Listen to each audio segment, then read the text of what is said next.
नमस्कार दोस्तों, मैं अभिषेक कुमार स्वागत करता हूं आप सभी का हिस्ट्री के इस सेशन में। तो आज के सेशन में हम डिस्कस करेंगे क्लास 10th के हिस्ट्री के 3rd chapter nationalism in India के पार्ट 2 को। पिछले चैप्टर में हम लोगों ने कुछ पार्ट्स को पढ़ लिया था, तो आज उससे आगे के जो पार्ट्स हैं उसे हम लोग पढ़ेंगे और उसके बारे में जानेंगे। तो पिछले चैप्टर में हम लोगों ने पढ़ क्या लिया था, तो नेशनलिज्म इन इंडिया के बारे में पढ़ लिया था, फर्स्ट वर्ल्ड वार, खिलाफत और नॉन कोऑपरेशन मूवमेंट के बारे में। उसके बाद जो सत्याग्रह का आइडिया था, गांधी जी का जो नॉन कोऑपरेशन मूवमेंट था, उसके बारे में हम लोगों ने पढ़ा था। उसके बाद रॉलेट एक्ट किस तरीके से आया, नॉन कोऑपरेशन जो था वो क्यों था, इसके बारे में हम लोगों ने जाना था। उसके बाद मूवमेंट में अलग अलग लोगों का क्या क्या विचार था। उसके बाद मूवमेंट जो था वो टाउन में किस तरीके से था, रिबेलियंस जो थे वो गांव में किस तरीके के रिबेलियंस थे, और स्वराज जो प्लांटेशन करने वाले जो मजदूर थे उनमें स्वराज का क्या भावना था, वो किस तरीके से स्वराज को मानते थे। अब आज हम टुवार्ड्स सिविल डिसोबीडियंस से शुरू करते हैं। तो यहाँ शुरू करते हैं कि क्या हुआ था कि फरवरी 1922 में, यानी 1922 के फरवरी में महात्मा गांधी ने डिसाइड कर लिया कि जो नॉन कोऑपरेशन मूवमेंट है, यानी कि असहयोग आंदोलन है, उसको वापस ले लिया जाए। उन्होंने ऐसा महसूस किया कि ये जो मूवमेंट है वो क्या होते जा रहा है, तो वायलेंट होते जा रहा था बहुत सारे जगहों पे, और सत्याग्रही को अब ट्रेन करने की ज़रूरत है, मतलब उनको प्रॉपर ट्रेनिंग देने की ज़रूरत है, तभी मास स्ट्रगल हो पाएगा। और कांग्रेस में भी अब हो क्या रहा था कि बहुत सारे जो लीडर्स थे वो कोशिश कर रहे थे कि अब बड़ा स्ट्रगल हो, और वो चाहते थे, कुछ लोग ऐसा भी चाह रहे थे कि जो इलेक्शन हो रहा है प्रोविंशियल काउंसिल के द्वारा, यानी कि जो राज्य में इलेक्शन हो रहा है और जो कि गवर्नमेंट ऑफ इंडिया एक्ट 1919 के तहत जिसमें भारतीयों को भी इलेक्शन में शामिल होने का मौका मिलता, उसमें अब कांग्रेस के बहुत सारे लीडर शामिल होना चाह रहे थे।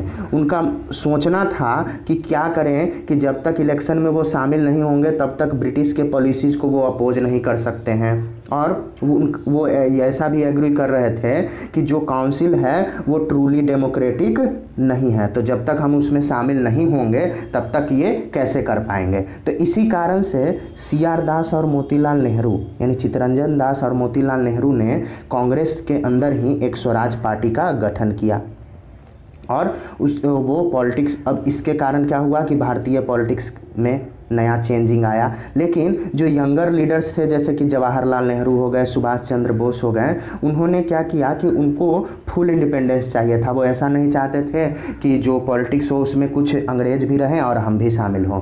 तो इस सिचुएशन में इंटरनल डिबेट होने लगा, यानी कांग्रेस के अंदर ही डिबेट होने लगा, और दो फैक्टर जो थे जिसके कारण भारतीय पॉलिटिक्स जो थी वो लेट 1920 में शेप लिए, मतलब वो बनी।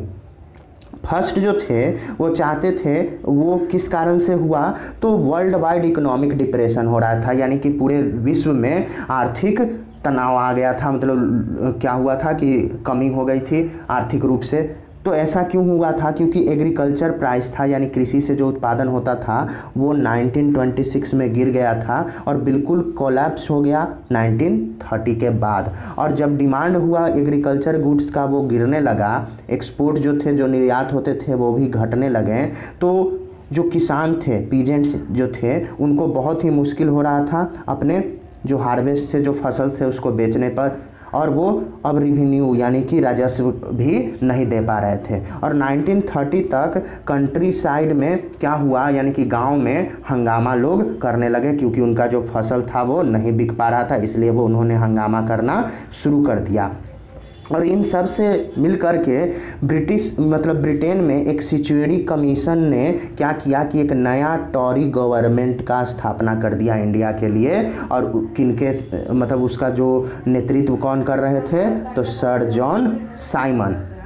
और ये जो सेटअप हुआ था वो किसके कारण, तो भारत में जो नेशनलिस्ट मूवमेंट बहुत सारे चल रहे थे उसके कारण। और कमीशन का इसमें फंक्शन क्या था, तो वो कमीशन ऐसा बनाया गया था कि वो क्या करेगी, क्या फंक्शन करेगी कि भारत में जो संवैधानिक सिस्टम है, कॉन्स्टिट्यूशनल सिस्टम, उसकी देखरेख करेगी, क्या क्या बदलाव होने चाहिए उसको सजेस्ट करेगी। लेकिन इस कमीशन का एक प्रॉब्लम था कि इसमें एक भी इंडियन मेंबर शामिल नहीं थे, सभी के सभी ब्रिटिश थे, यानी भारत के लिए कार्य हो रहा था लेकिन भारतीय उसमें शामिल थे ही नहीं। तो जब कमीशन, ये जो साइमन कमीशन था वो भारत आया 1928 में, तो इसका स्वागत किया गया, ग्रीट किया गया गो बैक साइमन से, यानी साइमन कमीशन गो बैक। अब इसमें सभी पार्टी शामिल थी, कांग्रेस भी शामिल थी, मुस्लिम लीग भी शामिल थी, और सभी लोग इस मीटिंग में एक साथ शामिल हुए थे। और ये जो उसके बाद क्या किया है कि उस समय के जो वायसराय थे लॉर्ड इरविन, उन्होंने प्रयास किया कि किसी तरीके से लोगों का विश्वास जो है वो जीता जाए, और इस कारण से अक्टूबर 1929 में उन्होंने अनाउंस किया कि एक ऑफ़र, जो कि उस ऑफ़र के बारे में किसी को जानकारी नहीं था, उस ऑफ़र का उन्होंने अनाउंस किया कि क्या किया जाए कि इंडिया को अब राज्य का दर्जा, यानी कि भारतीय जो लोग हैं उनको यहाँ शासन करने का अधिकार दिया जाएगा। तो इस कारण से और भी जो भारत का अनस्पेसिफाइड, यानी कि अनस्पेसिफाइड फ्यूचर है, उसको डिसाइड किया जाएगा। इस कारण फर्स्ट क्या हुआ कि राउंड टेबल कॉन्फ्रेंस हुआ डिस्कशन के लिए, यानी कि फ्यूचर कॉन्स्टिट्यूशन इंडिया का कैसा होगा उसके लिए डिस्कशन के लिए। लेकिन जो कांग्रेस थी सेटिस्फाई नहीं हुई, कांग्रेस के लीडर नहीं माने, लेकिन जो भी रेडिकल्स थे कांग्रेस के अधीन, मतलब कांग्रेस में जो रेडिकल्स पार्टी के जो लोग थे, यानी कि जो सुधारवादी थे, जो सुधार चाहते थे, उनके लीडर कौन कौन थे? तो उनके लीडर जैसे कि थे जवाहरलाल नेहरू, सुभाष चंद्र बोस, वो क्या हो गए कि वो सेल्फ कॉन्फिडेंट हो गए, वो बिल्कुल कॉन्फिडेंट हो गए थे कि अब जो है वो सुधार होगा। इसमें जो लिबरल्स थे, यानी कि आज़ाद ख्याल वाले जो लोग, जो मॉडरेट्स थे, वो क्या कर रहे थे कि कॉन्स्टिट्यूशन सिस्टम का प्रपोज कर रहे थे कि हाँ कॉन्स्टिट्यूशन सिस्टम जो हो वो ब्रिटिश शासन में कॉन्स्टिट्यूशनल सिस्टम बना लिया जाए। लेकिन इनका प्रभाव जो था वो बिल्कुल खोता गया, लोग इनके बातों पर विश्वास नहीं किए, और दिसंबर 1929 में जवाहरलाल नेहरू के मतलब कि जब वो सभापति बने तो उनके प्रेसिडेंसी में क्या हुआ कि लाहौर में कांग्रेस का महाधिवेशन हुआ, और उसमें पूर्ण स्वराज की मांग की गई, यानी फुल इंडिपेंडेंस फॉर इंडिया चाहिए। और ऐसा डिक्लेयर किया गया कि 26 जनवरी 1930 को 1930 को इंडिपेंडेंस डे सेलिब्रेट किया जाए। और जब लोग प्लेज ले रहे थे, तो ये जो इंडिपेंडेंस डे था वो किस लिए था? तो लोगों को प्लेज लेने के लिए कि आप जो हैं वो कंप्लीट इस इंडिपेंडेंस के लिए अब स्ट्रगल कीजिए। लेकिन ये जो सेलिब्रेशन था उसमें बहुत सारे लोग नहीं आए, बहुत कम लोग ही आए। इस कारण से महात्मा गांधी ने क्या डिसाइड किया कि कोई एक तरीका अपनाया जाए। इसलिए महात्मा गांधी ने डिसाइड किया कि कोई एक तरीका अपनाया जाए जिसमें कि फ्रीडम जो है वो सभी लोगों के जीवन का हिस्सा बनाया जाए। तो इस कारण उन्होंने सोचा कि जो सॉल्ट मार्च है, यानी जो इसको डांडी मार्च के नाम से हम लोग जानते हैं, और सिविल डिसोबीडियंस मूवमेंट, उसका शुरुआत करने का गांधी जी ने निश्चय लिया। महात्मा गांधी ने पाया कि सॉल्ट जो है वो एक पावरफुल सिंबल है, और ये जो है वो लोगों को एकत्रित कर सकता है, यूनाइट कर सकता है। इसी कारण से जनवरी 1930 में उन्होंने जो वायसराय थे लॉर्ड इरविन, उनको एक लेटर सेंड किया जिसमें कि उनकी 11 मांगें थी। उनमें से कुछ जो मांगे थी वो सभी लोगों को इंटरेस्ट को देख करके था, यानी जनरल इंटरेस्ट की मांगे थी, और कुछ जो मांगे थी वो स्पेसिफिक डिमांड की थी, अलग अलग क्लासेज के लिए, यानी अलग अलग लोगों के लिए। इसमें कौन कौन से लोग शामिल थे? तो इंडस्ट्रियलिस्ट भी थे, उद्योगपति भी, और किसान भी। तो आइडिया था कि ये जो डिमांड है वो वाइड रेंजिंग हो, यानी सभी लोग इसमें शामिल हों, सभी के भलाई के लिए हो, और सभी क्लासेज के लोग, यानी इंडियन सोसाइटी के जितने भी क्लास के लोग हैं वो सभी इसमें शामिल हों, और सभी खुद को पहचाने,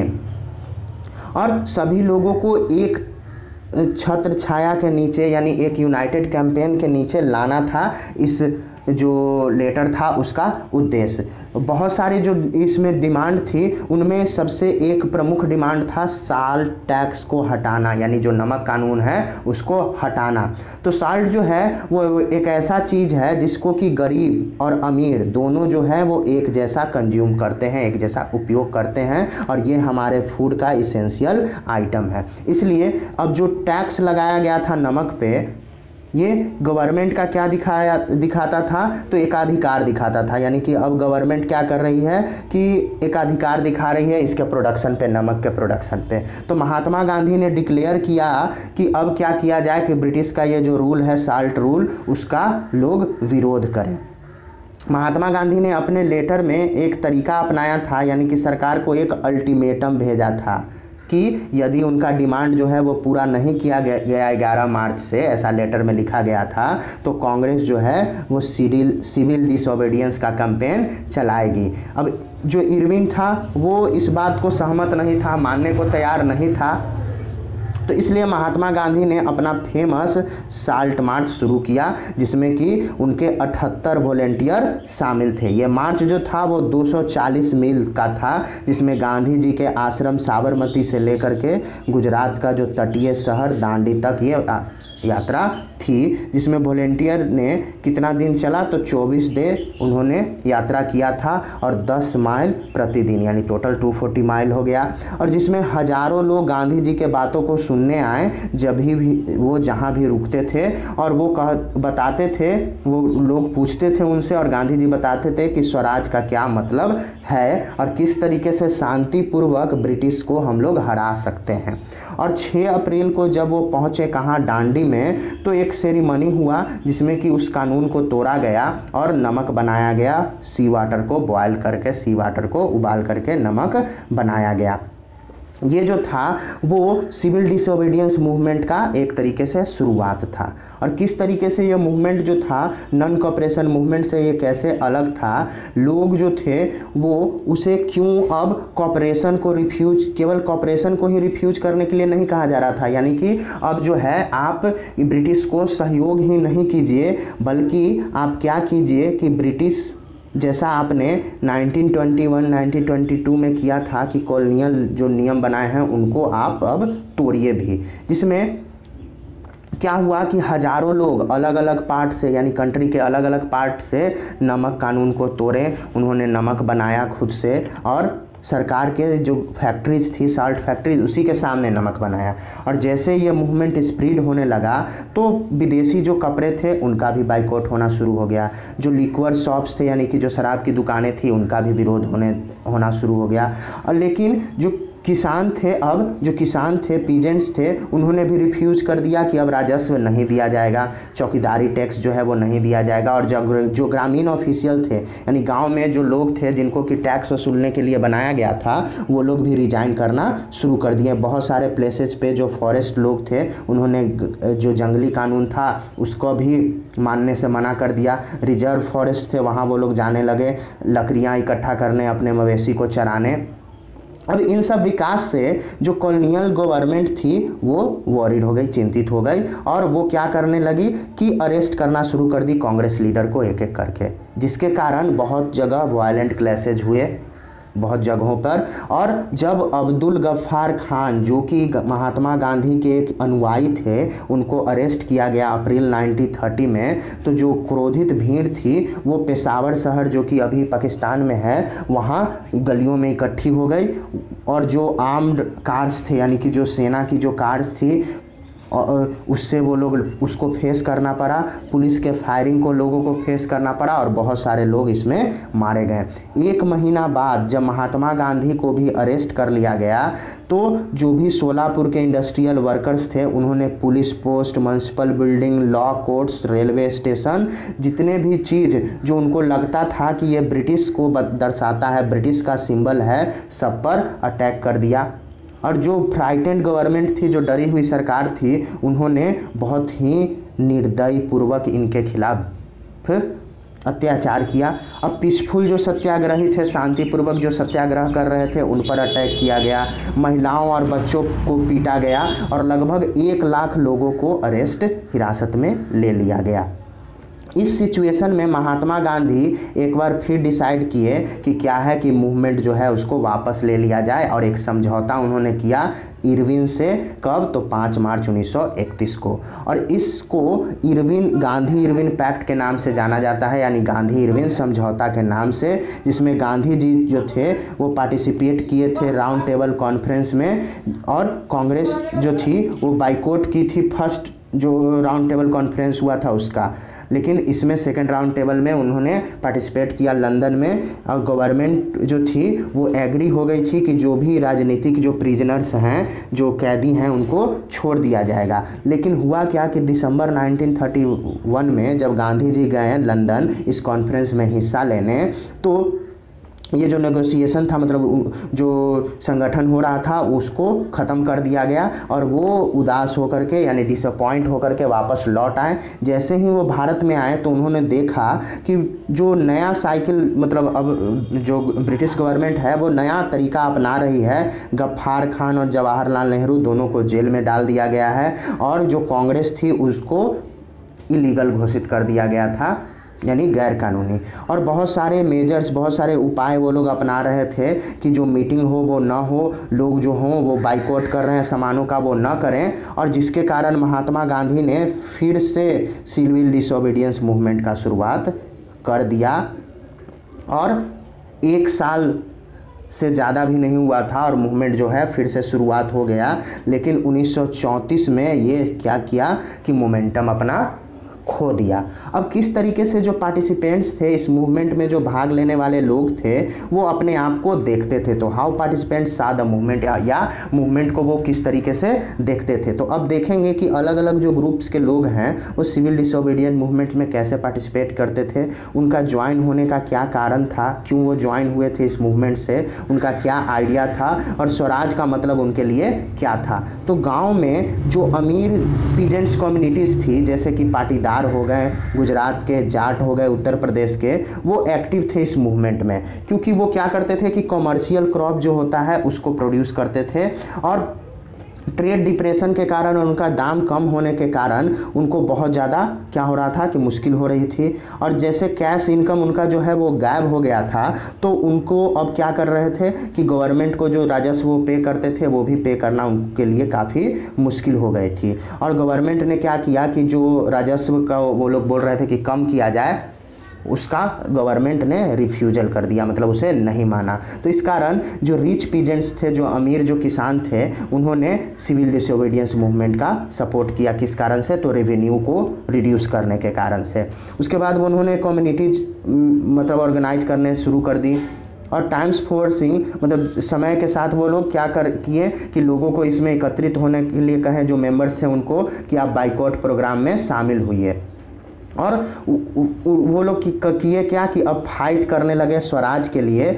और उनका स्वराज का मतलब क्या था कि ए स्ट्रगल अगेंस्ट हाई रेवेन्यू। जो अमीर किसान थे उनके लिए स्वराज का मतलब था कि हाई रेवेन्यू जो लग रहा है उसके खिलाफ जो स्ट्रगल है वही है। लेकिन इस क्या हुआ कि डीपली डिसअपॉइंट हो गए वो लोग जब इस मूवमेंट को गांधी जी ने 1931 में वापस ले लिया था, और उनका जो रेवेन्यू था वो भी कम नहीं हुआ था, मतलब उसमें भी कोई संशोधन नहीं हुआ था। इसलिए ये जो मूवमेंट था जब फिर से शुरुआत हुआ, रीस्टार्ट हुआ, तो वो लोग अब इसमें पार्टिसिपेट करने से रिफ्यूज कर दिए जब 1932 में फिर से शुरुआत हुआ था। अब जो पुअर पीजेंट थे वो लोग इंटरेस्टेड थे ही नहीं कि अगर कर्ज रेवेन्यू डिमांड जो है वो कम किया जाए या नहीं। बहुत सारे जो स्मॉल टेनेंट्स थे, यानी कि कर्ज पर मतलब दूसरे के जो ज़मीन थे वो किराए पर लेकर के खेती करते थे, उनको भी कोई दिक्कत नहीं था।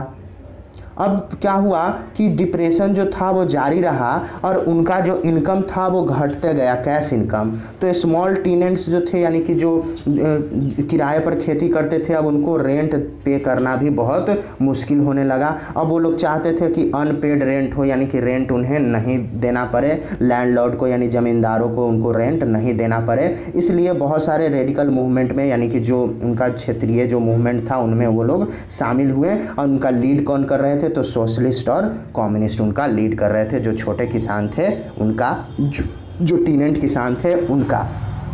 अब ये जो इशू था वो बढ़ने लगा रिच पीजेंट्स और लैंडलॉर्ड के बीच में। तो कांग्रेस का इच्छा नहीं था कि नो रेंट कैंपेन जो है उसको वो लोग सपोर्ट करे, तो इसलिए रिलेशनशिप जो था पुअर पीजेंट और कांग्रेस के बीच में वो अनिश्चित रहा। मतलब वो नहीं चाहते थे कि पुअर पीजेंट, कांग्रेस नहीं चाहती थी कि पुअर पीजेंट जो हैं वो उनके साथ शामिल हो। लेकिन क्या बिजनेस क्लासेज के लिए क्या और उनके लिए सिविल डिसोबीडियंस मूवमेंट का क्या मतलब था, और फर्स्ट वर्ल्ड वार के समय हुआ क्या कि जो इंडियन मर्चेंट्स थे, इंडस्ट्रियलिस्ट थे, उनको बहुत ज़्यादा प्रॉफिट हुआ और वो पावरफुल हो गए थे। ऐसा चैप्टर 5 में हम लोग और देखेंगे। और वो चाहते थे कि अपना बिजनेस जो है उसको और आगे बढ़ाया जाए, लेकिन कॉलोनियों की जो नीति थी वो उनके बिजनेस एक्टिविटीज़ को रिस्ट्रिक्ट कर रही थी, रोक रही थी। इसलिए वो चाहते थे कि जो भी इंपोर्ट हो रहा है, यानी बाहर से जो सामान आ रहा है फॉरेन गुड्स का, उसको रोक लगाया जाए, और रूपी स्टेरलिंग फॉरेन एक्सचेंज जो है, यानी रुपया से जो फॉरेन सामानों का अदला बदली है, उसको क्या हो कि वो हो, जिसके कारण अब इंपोर्ट जो है वो डिस्करेज हो जाए, यानी कि जो भी आयात है बाहर से आने वाले वो ना हो।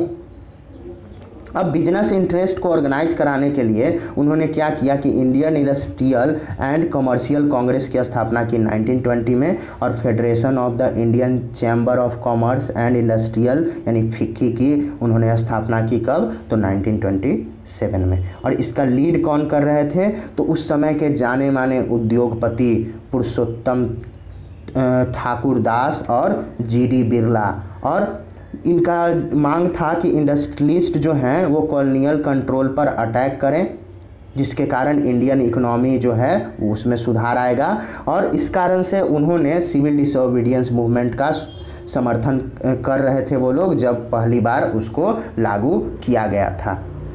और वो उसमें वित्तीय मदद भी दे रहे थे, क्योंकि और वो लोग कर क्या रहे थे कि जो भी इम्पोर्टेड गुड्स है, बाहर से आयातित जो सामान है, उसके बाई और सेल को भी रिफ्यूज कर रहे थे, मना कर रहे थे। बहुत सारे बिजनेसमैन आए, स्वराज को देख रहे थे कि स्वराज से होगा क्या कि कॉलोनियल रिस्ट्रिक्शन होगा उनके बिजनेस पर, मतलब जो कॉलोनियल जो रिस्ट्रिक्ट कर रही है उनके बिजनेस पर, वो ज़्यादा दिन तक नहीं चलेगा अगर स्वराज हो जाएगा तो, और वो जो है उनका बिजनेस जो है वो फ्लोरिश करेगा। लेकिन जब फेलुअर हो गया, यानी राउंड टेबल कॉन्फ्रेंस जो है वो फेल हो गया, तो बिजनेस ग्रुप जो थे वो अब इसके साथ बने नहीं रहे। और वो लोग इस कारण से भी डरे हुए थे कि अब मिलिटेंट एक्टिविटीज़ यानी आतंकवादी एक्टिविटियाँ जो है क्रियाकलाप वो बढ़ेंगी, और उनका जो बिजनेस है उनमें भी डिस्ट्रप्शन आएगा। तो जैसे जैसे वो लोग क्यों इस बात को लेकर थे, क्योंकि सोशलिज्म जो थी वो यंग मेंबर्स ऑफ कांग्रेस के बीच में बढ़ रही थी, ग्रो कर रही थी। अब इंडस्ट्रियलिस्ट वर्किंग क्लास जो थे वो पार्टिसिपेट नहीं किए सिविल डिसोबीडियंट मूवमेंट में बहुत ज़्यादा संख्या में। केवल कहाँ के लोग पार्टिसिपेट किए थे? तो नागपुर क्षेत्र के बाकी के लोग जो इंडस्ट्रियल वर्किंग क्लास थे वो सिविल डिसोबीडियंस मूवमेंट में पार्टिसिपेट नहीं किए थे। और जैसे ही इंडस्ट्रियलिस्ट जो थे वो कांग्रेस के क्लोज में आए तो वर्कर्स जो थे वो दूर चले गए। लेकिन इन सब के बावजूद कुछ वर्कर्स जो थे वो पार्टिसिपेट किए सिविल डिसोबीडियंस मूवमेंट में, क्योंकि वो सोच रहे थे कि गांधीयन प्रोग्राम जो है वो उनके लिए है। क्योंकि इसमें हो क्या रहा था कि फॉरेन गुड्स का बाइकआउट हो रहा था, और वो चाह रहे थे कि उनका जो मूवमेंट है, अपना मूवमेंट लो वेज को लेकर के, यानी उनको कम जो मिलता है इनकम उसको लेकर के, और उनका जो पुअर वर्किंग कंडीशन है उनको लेकर के उसका समाधान होगा। और इस कारण से अब हुआ क्या कि जो रेलवे वर्कर्स थे उन्होंने भी हड़ताल करना शुरू कर दिया। कब? तो 1930 में। उसके बाद डॉक वर्कर्स यानी समुद्र में के जहाज़ में काम करने वाले थे, उन्होंने भी 1932 में स्ट्राइक कर दिया। और 1930 में थाउजेंड्स ऑफ वर्कर यानी हज़ारों वर्कर छोटा नागपुर टीन माइंस के गांधी टोपी पहन करके इस प्रोटेस्ट में शामिल हुए। उन्होंने रैलियां की, बाइकआउट कैंपेन की यानी विद्रोह कैंपेन की। लेकिन कांग्रेस जो थी वो इन वर्कर के डिमांड को पूरा नहीं कर सकती थी, क्योंकि उनका जो प्रोग्राम था, स्ट्रगल था, वो इन वर्कर्स के मांगों को लेकर के नहीं था। तो वो लोग ऐसा सोच रहे थे कि अब होगा क्या कि जो भी इंडस्ट्रियलिस्ट है अगर वो वर्कर का मांग करने लगेंगे तो इंडस्ट्रियलिस्ट अपने आप को अलग थलग पाएंगे, एलिएनेटेड पाएंगे, और हमारा जो मिशन है यानी एंटी इम्पेरियल फोर्स को तोड़ने का वो नहीं संभव हो पाएगा। और दूसरा इंपॉर्टेंट फीचर था सिविल डिसोबीडियंस मूवमेंट का, वो क्या था कि large scale participation of women, यानी कि बहुत सारी संख्या में महिलाएं इसमें शामिल हो रही थी, क्योंकि गांधी जी का जो सॉल्ट मार्च था उसमें हजारों महिलाएं घर से निकल कर आई थी उनके भाषण को सुनने, और वो पार्टिसिपेट की थी मार्चेज में। उन्होंने भी नमक बनाया था और उन्होंने किया क्या कि वो भी फॉरेन क्लॉथ और लिक्वर शॉप जो था उसका विद्रोह किया। उनमें से बहुत सारे लोग जेल गए, बहुत सारे जो अर्बन एरिया की महिलाएं थी यानी हाई कास्ट फैमिलीज के, और रूरल एरियाज में जो रिच पीजेंट्स हाउस होल्ड की थी वो सब आगे आई। गांधी जी जब बुलाए थे, मतलब कॉल किए थे, तो वो क्या की कि उन्होंने सोचा कि ये जो है वो राष्ट्र के प्रति सेवा करने का सबसे अच्छा तरीका है और वुमेन का एक पवित्र ड्यूटी भी है। लेकिन उनका जो पब्लिक रोल था उससे उनका रेडिकल चेंज, यानी कि जो समाज में उनका जो महिलाओं की जो स्थिति थी उनमें कोई पोजीशन में उनमें कोई सुधार नहीं हुआ था। गांधी जी जो थे वो केवल इस बात को मानते थे कि महिलाओं का जो कर्तव्य है कि घर में और अपने परिवार का देख रेख करना है, उनको एक अच्छा माँ और अच्छी पत्नी बन करके रहना है। तो लंबे समय तक कांग्रेस में महिलाओं का कोई पोजीशन नहीं था, लेकिन क्या हुआ कि जब उनको पोजीशन मिला बहुत समय के बाद, तो वो केवल एक सिंबलिक प्रेजेंस बन करके रह गई थी। अब सिविल डिसोबीडियंस मूवमेंट का क्या क्या लिमिट था, तो बहुत सारे जो सोशल ग्रुप्स थे वो स्वराज के अलग अलग मतलब को समझते थे। कुछ ग्रुप जो थे जैसे कि अनटचेबल यानी अछूत लोग, वो ऐसा लग रहा था उनको कि 1930 में उन्होंने खुद को दलित या ऑप्रेस्ड घोषित कर दिया था, और लंबे समय तक कांग्रेस जो थे वो दलित को इग्नोर कर रहे थे, क्योंकि वो सोच रहे थे कि जो सनातीज हैं यानी हाई कास्ट जो हिंदू हैं इससे वो अलग हो जाएंगे उनके संगठन से। लेकिन महात्मा गांधी ने डिक्लेयर किया कि स्वराज जो है वो 100 ईयर्स के बाद आएगा, तो अनटचेबिलिटी जो है वो जब तक ख़त्म नहीं होगा तब तक ये नहीं आएगा। इसलिए उन्होंने जो अछूत लोग थे उनको हरिजन कहा। हरिजन मतलब यानी कि भगवान के बच्चे। और उन्होंने सत्याग्रह ऑर्गेनाइज किया कि उनका अब क्या हो कि मंदिरों में प्रवेश हो, पब्लिक कुएं पर वो लोग जा सकें, पब्लिक जो तालाब है वहाँ सड़कों पर चल सकें, और स्कूल में भी उनको नामांकन मिले। लेकिन इसी उनके सपोर्ट के कारण गांधी जी ने खुद टॉयलेट साफ़ किया था और उनके जैसा काम किया था, यानी भांगी जैसा यानी स्वीपर जैसा। और अपर कास्ट के लोगों को बोला कि अपने हृदय में बदलाव कीजिए और ये जो पाप है अनटचेबिलिटी का यानी छुआछूत का, उसको अपने दिल से निकाल दीजिए। लेकिन बहुत सारे जो दलित नेता थे वो क्या चाहते थे कि पॉलिटिकल सॉल्यूशन हो, यानी राजनीतिक समाधान इसका निकले, और उनके जो कम्युनिटी है उसका, और वो चाह रहे थे कि डिमांड कर रहे थे रिजर्व सीट्स एजुकेशनल इंस्टीट्यूशन में भी, और इलेक्शन में भी उनको रिजर्व सीट मिले as a Dalit members of legislative council. और पॉलिटिकल एम्पावरमेंट जो था वो उनका मानना था कि ये तभी होगा जब सोशल डिसेबिलिटीज़ के आधार पर उनको दलित का पार्टिसिपेशन हो, और तभी वो सिविल डिसोबीडियंस मूवमेंट में पार्टिसिपेट करेंगे। तो इस कारण से उनका जो पार्टिसिपेशन था वो बहुत ही कम स्तर पर था, पार्टिकुलरली कहाँ तो महाराष्ट्र और नागपुर के रीजन में, जहाँ की जो ये मूवमेंट था वो बहुत स्ट्रांग था, लेकिन दलित बहुत कम भाग में हिस्सा ले रहे थे। अब डॉक्टर B.R. अम्बेडकर जो कि खुद को डिप्रेस क्लास एसोसिएशन इन 1930 का गठन किए थे और खुद को दलित का लीडर मानते थे, उनका क्या हुआ कि महात्मा गांधी के साथ सेकेंड राउंड टेबल कॉन्फ्रेंस में क्लैश हो गया। वो डिमांड कर रहे थे कि सेपरेट इलेक्ट्रॉल हो, किसके लिए, दलित के लिए। जब ब्रिटिश गवर्नमेंट इस बात को मान लिया अम्बेडकर के डिमांड को, तो गांधी जी ने कि आमरण अनशन शुरू कर दिया, यानी फास्ट अनटू डेथ। और उनका मानना था कि अगर सेपरेट इलेक्ट्रॉल हो जाएगा दलित के लिए तो हमारा जो समाज को इकट्ठा करने का जो सपना है वो कभी भी पूरा नहीं होगा। अब अंत में क्या किए कि गांधी जी के बातों को अम्बेडकर ने मान लिया, और जिसके कारण पूना समझौता हुआ गांधी जी और अम्बेडकर के बीच में सितंबर 1932 में। अब इसमें हुआ क्या कि जो भी डिप्रेस्ड क्लास थे, यानी कि जिनको शेड्यूल कास्ट अभी के समय में कहा जाता है, उनको रिजर्व सीट्स मिल गए हर एक राज्य में और सेंट्रल लेजिस्लेटिव काउंसिल में भी, लेकिन वो जनरल इलेक्ट्रोल को ही वोट देते, यानी ऐसा नहीं था कि वोट देने के लिए बस जहां उन लोग के जो लीडर खड़े हैं वहीं पे वो जा कर के वोट देंगे, यानी सभी को वो लोग वोट देते। अब दलित मूवमेंट जो था वो कंटिन्यू हुआ कांग्रेस लीड नेशनल मूवमेंट में, मतलब अब कुछ जो मुस्लिम पॉलिटिशियन थे जो कि इंडिया में थे, वो भी क्या कर रहे थे कि सिविल डिसोबीडियंस मूवमेंट से उतना ज़्यादा मतलब उसमें सहभागी नहीं थे, क्योंकि जब नॉन कॉपरेशन खिलाफत मूवमेंट का अंत हुआ तो बहुत सारे जो मुस्लिम लोग थे सेक्शन, वो ऐसा सोच रहे थे कि कांग्रेस से उनको अलग थलग कर दिया गया है। और 1920 के मध्य तक कांग्रेस जो थी वो क्या हो गई कि हिंदू रिलीजियस नेशनलिस्ट ग्रुप हो गई, जैसे कि हिंदू महासभा, वो लोग ऑर्गेनाइज करना शुरू कर दी, और जिसके रिलेशन में हिंदू और मुस्लिम के बीच का जो संबंध था वो बुरा होते गया। और हर एक कम्युनिटी क्या करने लगी कि अपना रिलीजियस सभा आयोजन करने लगी, और इसका फेवर कौन करते थे, तो आतंकवादी लोग, मतलब मिलिटेंट जैसा सोच के जो लोग थे वो। और जिसके कारण हिंदू मुस्लिम कम्युनल क्लैश, मतलब कि हिंदू मुस्लिम के बीच में लड़ाई झगड़ा होने लगा, राइट होने लगा बहुत सारे जगहों में, बहुत सारे शहरों में। और ये जो राइट था वो बहुत ही गहरा होते गया, डिपेंड होते गया। कांग्रेस और मुस्लिम लीग अब प्रयास करने लगी कि किसी तरीके से बातचीत किया जाए, एक संगठन बनाने का। 1927 में वो लोग बात किए, लेकिन ये जो जितना भी ये जो बात था वो फर्जी साबित हुआ, यानी सही नहीं हो पाया। उनका जो प्रयास था वो सही नहीं हो पाया। और इम्पॉर्टेंट जो डिफरेंस था उनमें कि वो फ्यूचर असेंबलीज में वो चाहती थी रिप्रेजेंटेशन का, यानी कि हम मुस्लिम चाहती थी कि हमारा रिप्रेजेंटेटिव हो फ्यूचर असेंबली में, और हिंदू चाहते थे कि हमारा।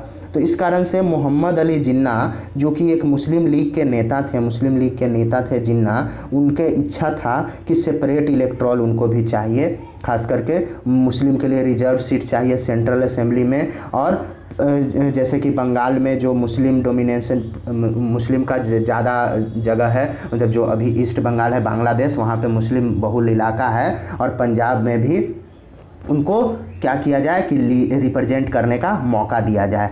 तो ये जो क्वेश्चन था वो जारी था। सभी पार्टी जो थे उन्होंने कॉन्फ्रेंस किया 1928 में, लेकिन ये सब चीज़ डिसअपियर्ड हो गया, गायब हो गया, जब मिस्टर जयकार जो कि हिंदू महासभा के मेंबर थे, उन्होंने इस कंप्रोमाइज़ को अपोज कर दिया, यानी कि उन्होंने मानने से इनकार कर दिया। अब जब सिविल डिसोबीडियंस मूवमेंट शुरुआत हुआ तो एटमॉस्फेयर जो था वो सस्पियस हो गया, यानी कि जो दोनों कम्युनिटीज़ थी हिंदू और मुस्लिम, वो लोग इस जो मूवमेंट थी उसको अच्छे से पालन मतलब नहीं कर रहे थे, क्योंकि क्या हो रहा था कि लार्ज सेक्शन ऑफ मुस्लिम खुद को ऐसा मान रहे थे कि वो कांग्रेस से अलग थलग पड़ गए हैं, और यूनाइटेड स्ट्रगल जो था अब वो नहीं हो पा रहा था, यानी लोग एक साथ स्ट्रगल नहीं कर रहे थे। बहुत सारे मुस्लिम लीडर और जो बुद्धिमत लोग थे वो ऐसा देख रहे थे कि मुस्लिम का स्टेटस जो है वो भारत में माइनॉरिटी है, यानी कि निम्न दर्जे का है, और वो डर रहे थे कि उनका कल्चर और जो पहचान है और माइनॉरिटी का वो डुबा दिया जाएगा हिंदू मेजॉरिटी कंट्री में। तो ऐसा उन लोगों का मानना था। अब कलेक्टिव बिलोंगिंग का सेंस लोगों में कैसे आया तो ये देखते हैं। तो नेशनलिज्म जैसे जैसे लोगों के बीच में बढ़ने लगा तो उनका मांग जो था वो क्या था कि वो सभी जो थे वो एक ही नेशन के पार्ट थे, और वो कुछ ऐसा चीज़ ढूंढा जाने लगा, डिस्कवर किया जाने लगा जो कि लोगों को बांध कर रखे, एक साथ जोड़ कर रखे। और नेशन जो है वो रियलिटी में क्या हो कि लोगों का दिमाग हो, मतलब लोग जो हों वो देश के हित में सोचें। तो बहुत सारी जो कम्युनिटीज़ थी वो किस पे बेस थी, तो किस तरीके से अलग अलग कम्युनिटीज़ थी जो रीजन के बेस पे थी, मतलब अलग अलग क्षेत्र के थे, लैंग्वेज ग्रुप्स थी, उनमें कलेक्टिव बिलोंगिंग का सेंस कैसे आया। तो ये सेंस जो था कलेक्टिव बिलोंगिंग का वो किस तरीके क्यों किया जा रहा था, ताकि यूनाइटेड स्ट्रगल हो, यानी सभी लोग मिलकर के संघर्ष करें, स्ट्रगल करें। लेकिन ये जो था वेराइटी कल्चरल प्रोसेस था पूरे देश में, तो नेशनलिज्म जो था वो लोगों में अलग अलग इमेजिनेशन था, यानी लोग नेशनलिज्म को अलग अलग तरीके से सोचते थे। तो इस कारण उनके अंदर यूनाइटेड एक स्ट्रगल की भावना व्यक्त करने के लिए लोगों को क्या सुनाया जाने लगा, तो भारत का इतिहास, बहुत सारी कहानियाँ, बहुत सारे सॉन्ग्स, पॉपुलर प्रिंट्स दिखाए जाने लगे, इस समय में आए, सिंबल्स आए, और ये सभी बहुत ही इम्पॉर्टेंट पार्ट बने नेशनलिज्म बनाने को, यानी कि लोगों को यूनाइट करने के लिए ये बहुत ही इम्पोर्टेंट पार्ट हुए। तो जैसे आइडेंटिटी था नेशन का, जैसा कि हम लोग चैप्टर 1 में देखे हैं कि बहुत सारे फिगर और इमेज के तौर पे नेशन को बताया जाता था, यानी नेशन को माना जाता था कि कोई इमेज है। और इसके कारण हुआ क्या कि ये इमेज जो था वो लोग अब पहचानने लगे कि हमारा राष्ट्र कैसा है। और 20वीं शताब्दी में नेशनलिज्म का विकास हुआ और इंडिया को भारत माता के रूप में आइडेंटिफाई किया जाने लगा। और इसको फर्स्ट बार किसने बनाया था यानी भारत माता के रूप में, तो बंकिम चंद्र चट्टोपाध्याय ने। उन्होंने 1870 में अपना फेमस वंदे मातरम यानी कि अपने मदरलैंड के लिए लिखा था, और बाद में उसको उन्होंने इंक्लूड किया अपने नोबल आनंद मठ में, जिनमें उन्होंने और भी बहुत सारे स्वदेशी मूवमेंट के दौरान गाए गए जो गाने थे उनको भी शामिल किया था। अब स्वदेशी मूवमेंट से प्रेरित होकर के अविंद्रनाथ टैगोर यानी रविंद्रनाथ टैगोर के भाई अविंद्रनाथ टैगोर ने एक फेमस इमेज बनाया था। किनका, तो भारत माता का एक प्रसिद्ध इमेज बनाया था। इस पेंटिंग में भारत माता जो हैं उनको एशियाटिक यानी भारतीय महिला के रूप में बताया गया था। वो बहुत ही शांत थी और स्पिरिचुअल थी और पूजा करने योग्य थी। और बहुत सारे सालों से जो भारत माता का इमेज था वो डिफरेंट अलग अलग तरीके से था, और ये सर्कुलेट हुआ पॉपुलर प्रिंट में। तो बहुत सारे आर्टिस्ट जो थे इसमें पेंट किए, मतलब अपने तरीके से भारत माता का इमेज बनाए।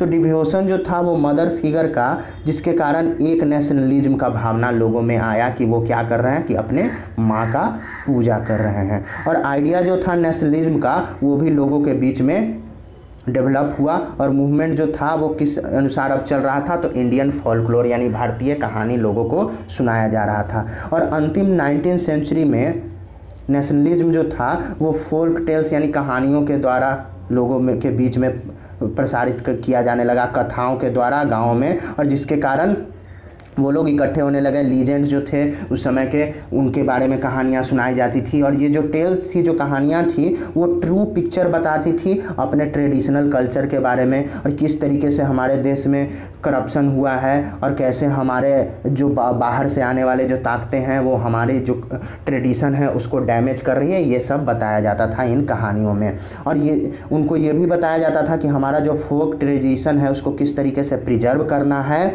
और नेशनल आइडेंटिटी को बना करके रखना है, या भारतीय जो राष्ट्रीय एकता है उसको बना करके रखना है, और हमारा जो पास्ट है हमारे लिए गर्व की बात है। तो इस कारण बंगाल में रविन्द्रनाथ टैगोर ने खुद बैलेट्स यानी बहुत सारी जो कहानियाँ थी, नर्सरी राइम्स थी, माइथ्स से उसको कलेक्ट करना शुरू कर दिया, और इस मूवमेंट को फोक रिवाइवल नाम दिया, फोक रिवाइवल। और मद्रास में नतेशा शास्त्री ने 4 वॉल्यूम ऑफ कलेक्शन यानी तमिल कहानियों का 4 वॉल्यूम उन्होंने प्रकाशित किया। किस नाम से, तो फोल्कलोर ऑफ साउदर्न इंडिया के नाम से। और उनका विश्वास था कि ये जो फोल्कलोर है वो नेशनल लिटरेचर को दिखाता है, और मोस्ट ट्रस्टवर्दी ये जो है ये लोगों का रियल थाउट को दिखाता है, लोगों का जो सोच है वो दिखाता है। और जैसे जैसे नेशनल मूवमेंट जो था वो विकास करते गया, नेशनलिस्ट लीडर जो थे वो अधिक से अधिक इस तरीके के जो आइकन्स थे, जो सिंबल्स थे, जो कि लोगों को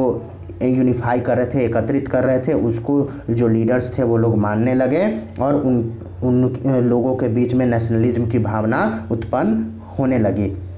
अब जब स्वदेशी मूवमेंट बंगाल में चल रहा था तो एक तिरंगा झंडा बनाया गया जिसमें कि रेड, ग्रीन और येलो कलर थे, और ये डिजाइन किया गया। इसमें 8 लोटसेज थी यानी 8 कमल के फूल थे, जो कि ब्रिटिश के समय में जो 8 राज्य थे उनको दर्शाते थे। इसमें एक अर्ध चंद्र भी था जो कि हिंदू और मुस्लिम को रिप्रेजेंट करता था। लेकिन 1921 में क्या किया है कि गांधी जी ने एक स्वराज फ्लैग का डिज़ाइन किया। गांधी जी एक स्वराज झंडा बनाए जो कि 3 रंग था, उसमें भी रेड, ग्रीन और वाइट था, लेकिन उसमें बीच में एक चरखा था, स्पिनिंग व्हील बीच में, जो कि गांधी जी के आइडिया को बताता था, यानी कि स्वयं सहायता कीजिए।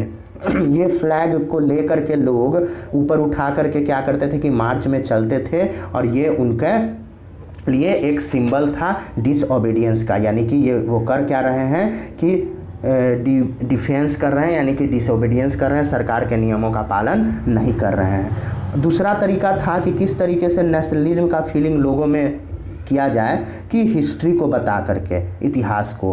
और 19वीं सेंचुरी के अंत तक बहुत सारे इंडियंस फील करने लगे थे कि हमारा जो इतिहास है वो हमारे लिए गर्व की बात है। इंडियन हिस्ट्री जो है वो हमें दूसरे तरीके से सोचने के लिए बताती है। और ब्रिटिश को लोग देखने लगे थे कि उन्होंने किया क्या कि इंडिया को बैकवर्ड किया, प्रिमिटिव कर दिया और इनकेपेबल कर दिया कि वो खुद को हम लोग खुद पर शासन कर सकें। तो इसके बदले में इंडियन जो लोग थे वो अपने पास्ट को देखने लगे, अपने इंडिया को डिस्कवर करने लगे। जो बहुत सारे अचीवमेंट्स हुए थे, जो भारत ने अचीवमेंट्स प्राप्त किए थे, उसको देखने लगे और उन्होंने ग्लोरियस डेवलपमेंट जो एंशियंट टाइम्स में हुई थी उसको लिखना शुरू कर दिया। और जब आर्ट और आर्किटेक्चर और साइंस भारत में बहुत फैला हुआ था, भारत में मैथमेटिक्स थी, रिलीजन्स थे, कल्चर थे, इन सबको बताया जाने लगा। लॉ और फिलॉसफी थे, क्राफ्ट्स थे, ट्रेड किस तरीके से फलते फूलते थे, इन सब चीज़ को बताया जाने लगा इतिहास के माध्यम से। और ये जो ग्लोरियस टाइम था उनके व्यू में, ये जो था वो क्या हो रहा है कि इंडिया का जो हिस्ट्री था वो अब गिरते जा रहा है अंग्रेज के समय में, जब अंग्रेज भारत में आए, कॉलोनाइज्ड आए। तो नेशनलिस्ट हिस्ट्री जो थी वो रीडर्स के दिमाग में गर्व महसूस कराती थी। अब वो क्या देखते थे कि भारत ने पास्ट में क्या क्या अचीव किया था। अब जो स्ट्रगल था वो बहुत ही उसमें बदलाव आए और ब्रिटिश रूल के कंडीशन के खिलाफ लोग जो थे वो इकट्ठे होने शुरू हो गए। ये जो प्रयास था वो लोगों को इकट्ठा करने का था बिना किसी प्रॉब्लम के, लेकिन ये इसमें भी प्रॉब्लम आ गई जब पास्ट जो था वो केवल हिंदुओं के बारे में बताता था। जो इमेज थे जो सेलिब्रेट हो रहे थे वो हिंदू आयनोग्राफी यानी कि भारत माता के बारे में बताया जा रहा था। तो दूसरे कम्युनिटीज़ के जो लोग थे उन्हें ऐसा विश्वास हो रहा था कि उन्हें अलग थलग माना जा रहा है। अब कंक्लूजन क्या हुआ कि जैसे जैसे कॉलोनियल गवर्नमेंट के खिलाफ लोगों में गुस्सा आना शुरू हो गया, तो बहुत सारे ग्रुप्स क्लास इंडियन के कॉमन स्ट्रगल जो फ्रीडम था उसमें शामिल होना शुरू हो गए। कब? तो फर्स्ट हाफ ऑफ 20वीं सेंचुरी में। कांग्रेस जो थी वो महात्मा गांधी के लीडरशिप में प्रयास कर रही थी कि लोगों को क्या किया जाए कि जो मूवमेंट्स फॉर इंडिपेंडेंस है उसमें जोड़ा जाए और इस तरीके के मूवमेंट से नेशनलिस्ट जो है वो भारत में क्या करे कि नेशनल यूनिटी बनाता। लेकिन जैसा हम लोगों ने देखा कि जो अलग अलग ग्रुप के लोग थे, अलग अलग क्लास के लोग थे, वो मूवमेंट्स में अलग अलग जो सोच थी उनको लेकर के आए थे। तो जैसे उनका जो सोच था वो वाइड रेंज था, यानी बहुत हद तक अलग अलग था, तो फ्रीडम जो था कॉलोनियल रूल का वो अलग लोगों के लिए अलग मतलब था। कांग्रेस जो थी वो लगातार उन सब में जो अंतर थी उनको रिजॉल्व करने की कोशिश करते रहती थी। वो कहती थी कि सभी लोग बस एक मांग को लेकर के चलें, एक दूसरे से अपने आप को अलग न समझें।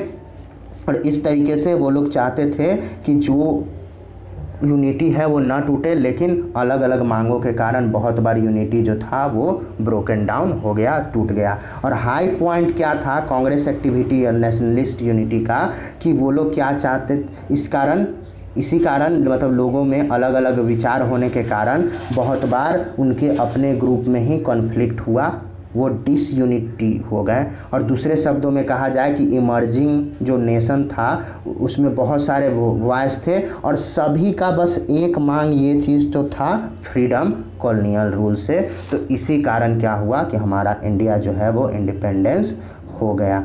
तो यहाँ ये जो चैप्टर है यानी नेशनलिज्म वो समाप्त होता है। धन्यवाद।